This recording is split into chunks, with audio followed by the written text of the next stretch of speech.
Hello and welcome to the first episode of the Cambridge Film Show. Now this week we have Sandra Bullock getting cut off in space, Joseph Gordon-Levitt watches a lot of porn, French lesbians find love, and in a 1950s Japanese classic, the ghost of a samurai returns to defend his honour. You like movies?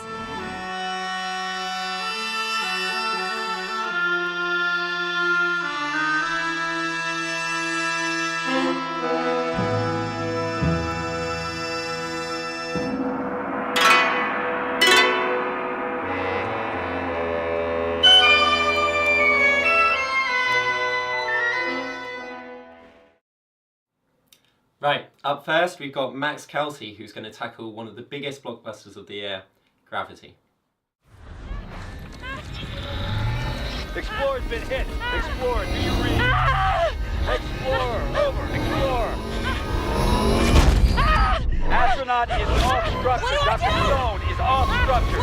Dr. Stone detached. You must detach. If you don't detach, that arm's going to carry you too far. Listen to my voice. You need to focus. I'm losing visual of you. In a few seconds, I won't be able to track you. You need to detach. I can't see you anymore. Do it now. So, Gravity is the new film by director Alfonso Cuarón. It stars Sandra Bullock and George Clooney as well, and they play astronauts who are marooned in space after their space shuttle is obliterated by flying space debris, and they have to try and find another way to get back to Earth. The first thing you'll notice about Gravity is that it's absolutely beautiful cinematographically. Cuarón is working again with Emmanuel Lubezki, who he's worked with in the past, and he creates these amazing, very realistic images of floating in space, and the classic image of the Earth from space, which looks completely beautiful. An interesting thing that he uses, which he's used in the past in his work, is a long single shot, which as the camera sort of moves around through the space shuttle and really gives you a sense of the 3D environment which the actors are floating around in. By establishing this environment with all the sort of architecture of the spacecraft and so on, we are found in this environment where there's lots of points of reference hanging in this vacuum in space, which gives you a sense of how fragile it is. The astronauts are hanging on to the craft, so that when, of course, the crash does happen and Sandra Bullock goes hurtling off into space, we do really get a sense of her absolute loneliness. She cries out, I can't see anything, or she's asked if she has a visual on the International Space Station by George Clooney, and she says, no, I can't see anything, I can't see anything. We really get a sense of her absolute aloneness hanging in space.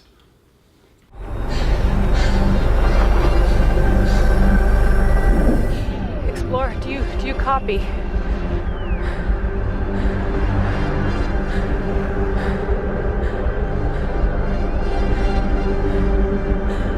Houston, do you copy?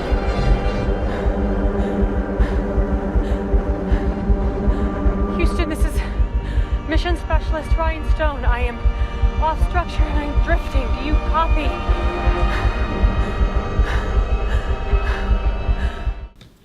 Gravity is a film in the class of films like Avatar or so on that really make use of the 3D technology and really merit its existence.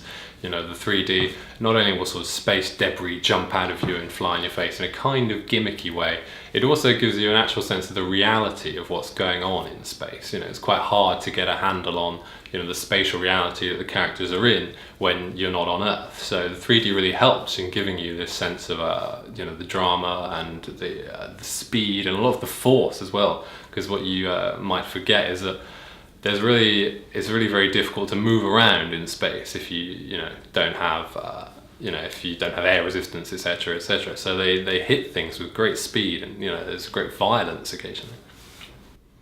In fact, the 3D and the technology are so stunning that the detail that it goes into is incredible. I mean, Cuarón has talked about how he decided to get the right tinge of colour in the reflection on the astronauts' helmets when they were going over the Sahara Desert as opposed to when they were going over the Atlantic Ocean. It really is that impressive, and in fact, he wrote this film with his son, but he wrote it a long time ago and had to wait for the technology to catch up with what he wanted to do. A potential weak point that some people have picked up on with Gravity is the dialogue, and occasionally it does feel a bit sort of silly and a bit banal. But There's a sense in which you kind of feel, firstly, this isn't really the point, and secondly, that might be deliberate. After all, these astronauts are just sort of shooting the breeze in order to distract from the crushing loneliness of being in space. And on the other hand, the story isn't really told through the dialogue. The story is told through the actual visual fabric, and this is what makes it such a great film. Sandra Bullock pretty much owns this film. It's very much her film. And she's really the perfect actress for what's the story of Dr. Ryan Stone, which is her character. She starts off as this quite sort of every woman-ish. She has a sort of detached demeanour. She's very capable, but at the same time she's not particularly compelling. But as soon as the crash happens, she sort of hurtles off into this, you know, chaotic place where she becomes the heroine. She tells a very compelling story of survival. She's very gritty as well, and it's really quite inspiring stuff from her. Another great thing about this film is the score. It's by a guy called Stephen Price. He's done some film scores in the past, but he's got this great sort of operatic sense of the real human drama going on, as well as a kind of brooding sense of the film's tension, because the film is consistently tense to the point of being quite scary, and the way that his score sort of looms in and out and sort of really creeps up and then explodes into sort of chaotic loud noise is perfectly suited to the way that Cuarón sort of controls the rhythm of the film. You know, one of the very admirable things about what he does here is how controlled he is in, you know, going between the sort of silence of being alone in space and then the chaos of this debris storm coming around and smashing space shuttles to pieces. In fact, Cuarón's direction is so good in Gravity, he's perhaps giving Steve McQueen a run for his money for the Best Director Oscar, especially when you consider that last year's winner was Ang Lee for Life of Pi, another very CGI-heavy, cinematographic, spectacular film that obviously went down well with the Academy.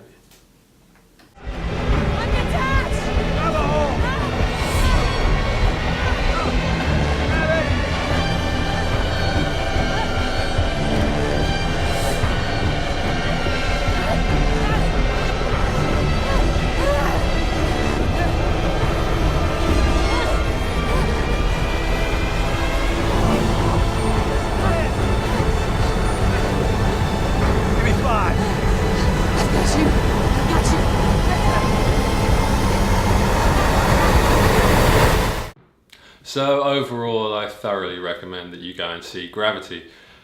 It's beautiful, it's tense, a little bit scary, and it'll make you think in a sort of quite sophisticated philosophical manner.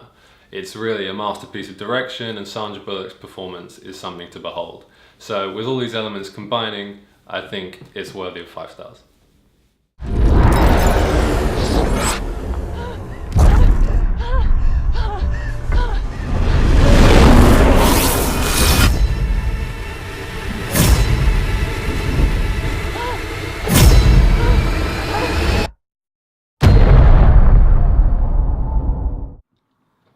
Next up, we've got Dan Lee reviewing Joseph Gordon-Levitt's directorial debut, Don John. There's only a few things I really care about in life. My body, my pad, my ride, my family, my church, my boys, my girls, and my porn. My body, my pad, my ride, my family, my church, my boys, my girls, my porn. Body, pad, ride, family, church, boys, girls.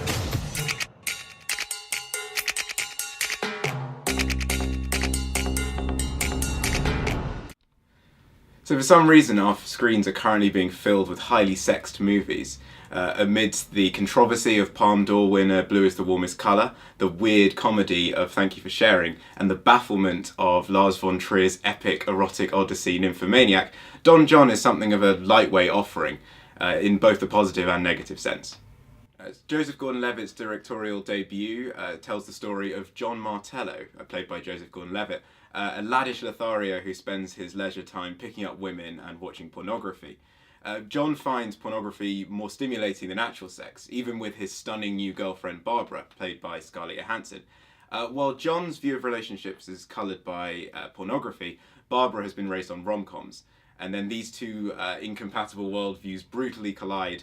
And then when John meets weird, kooky outsider Esther, played by Julianne Moore, she persuades him to reappraise his whole view of sexuality and relationships. This girl's more than a dime for us. Oh my God! Were you in love with this girl already? Sure, I've seen this girl. Oh my God, what's her name? What's her name? Why'd you say yes to me? I'm just gonna have to wait to find out. All right, I got time. You're cute, I like you. Oh, yeah? Yeah. Listen, you want to know the truth? You're the most beautiful thing I've ever seen in my life. So to start with the good things, the film is very well written and it's directed with an artistic sensibility. The performances are also pretty good, especially Julianne Moore. And the film also isn't afraid to challenge its audience. There are a lot of really explicit sex scenes in this film, often cut with shots from porn movies. The accumulation of which is quite nauseating, such to the extent that you actually wish it would stop. But I think the film actually wants you to feel this way. It's not afraid to defy conventional notions of the difference between porn films and normal films, something that Barbara and John argue about in the film, and also the idea that an audience wants to see sex scenes in a film. It's almost as if Joseph Gordon-Levitt is saying to his audience, oh, you like sex scenes in movies? Well, here's a load of sex scenes in a movie. Let's see how you like it now. However, this is the most interesting point made by a film that seems to be trying to say a whole lot more. I think the main problem with the film is that it's just rather cliched. John's realization and development towards the end is rather obvious and mundane, and the film ironically becomes this sort of Hollywood romance that John so scorns early on. I think this irony is deliberate, it's just not that interesting. Other cliched elements include John's Blackberry-obsessed sister, the idea that, oh, I'm not addicted to porn, it's not like it's a drug or anything. And Julianne Moore's role as the alluring other, the one that the protagonist doesn't like at first but grows warmer to towards the end. The film was also billed as a comedy, which I wasn't aware of until after having seen the film and reading some other reviews, which is a little bit of a problem. And also the first half an hour is basically an elongated version of the trailer, so it's a little bit boring because you know what's going to happen. You caught me watching porn. That's it? Right? Oh! How do you watch that? How do you watch all the stupid movies that you watch? Movies and porno are different, John. They give awards for movies. They give awards for porn. So other films about sex-related addiction are better and more interesting. I point you in the direction of Steve McQueen's Shame with Michael Fassbender and Carey Mulligan. Although there are things to enjoy, Don John is just not a particularly memorable film that doesn't have anything particularly interesting to say. It's just a little bit meh. So, there's only a few things I really care about in life. I don't know if I really want a wife and kids. Oh, Look what you did. I look like a grandmother. But do I have any grandchildren? If you want to lose yourself, you have to lose yourself in another person. It's a two-way thing. I thought you were different. And maybe it's time to try something new. And now Alex Kemp reviews the winner of the best film this year at the Cannes Film Festival. Blue is the warmest colour.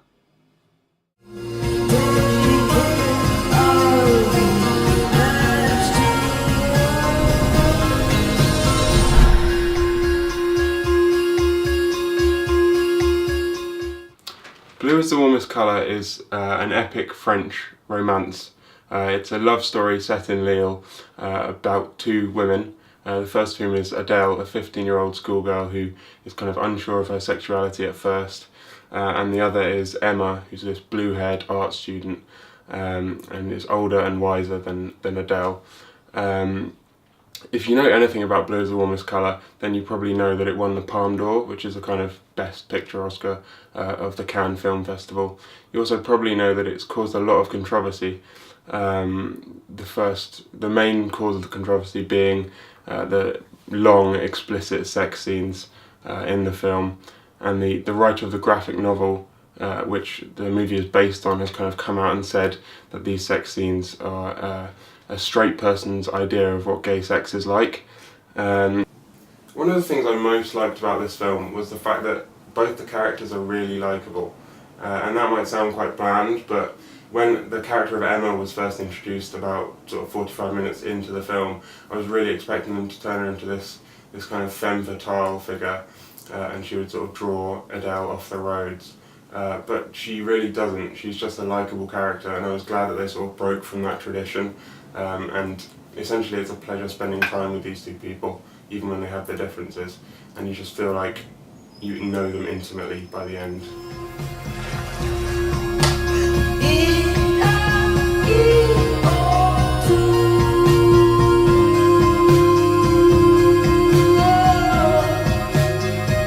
I really liked how the gay themes were dealt with in this film, because obviously it is a gay movie and they do deal with those issues, but that's not the main thing. It's just a love story that happens to be about two women, and obviously there are issues touched upon. Homophobia is kind of mentioned, and there are a few homophobic incidents, but those aren't dwelt on that long. They don't define the characters, and it's not a political film, which is refreshing with a film about gay issues.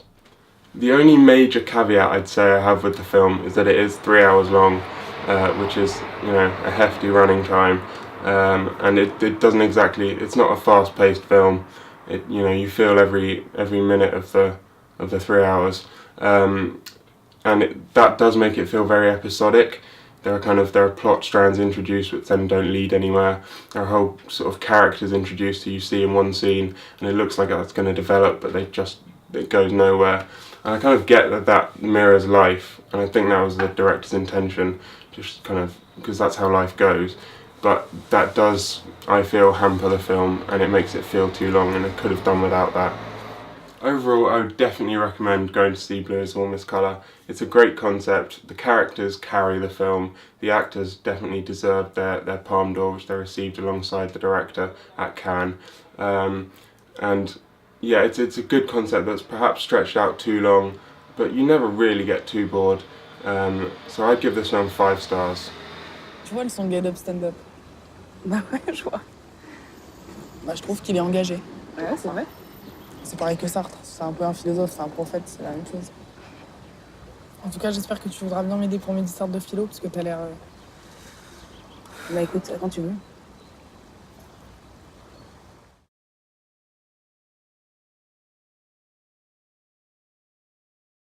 And finally this week we have Will Hutton reviewing Akira Kurosawa's classic 1951 Japanese film, Rashomon.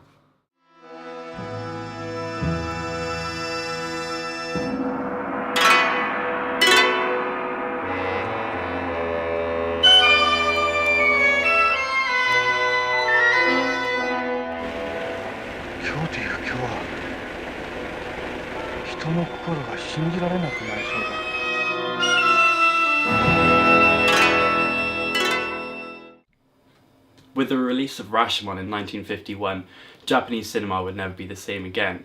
Ironic, since the producing studio asked to have their names cut, fearing the non-linear structure of the film would be a flop.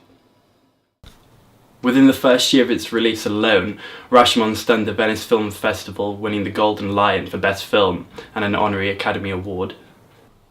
Through the amalgamation of 4 different narratives centered around the murder of a samurai in the woods of 11th century Japan, from the woodcutter who finds the body, to the bandit accused of these heinous crimes, the wife who accuses the bandit, and the husband, the samurai, of the wounded wife, we get, as Donald Ritchie wrote, a collection of prisms that refract and refract reality.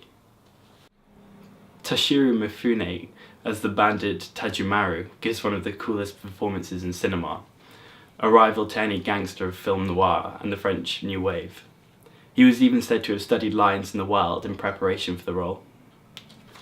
We are subsumed by what we trust to be the conventions of plot and narrative, an unfolding story.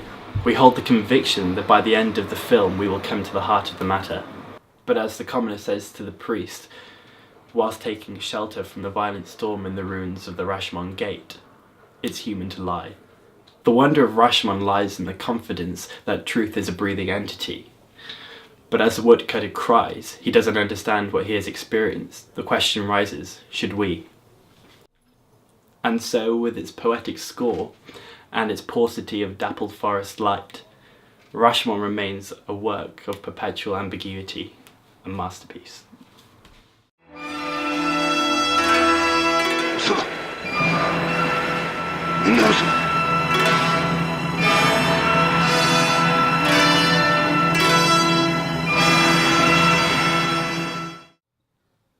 Thank you very much for joining us, and tune in next time when we will have reviews of The Wolf of Wall Street and Anchorman 2.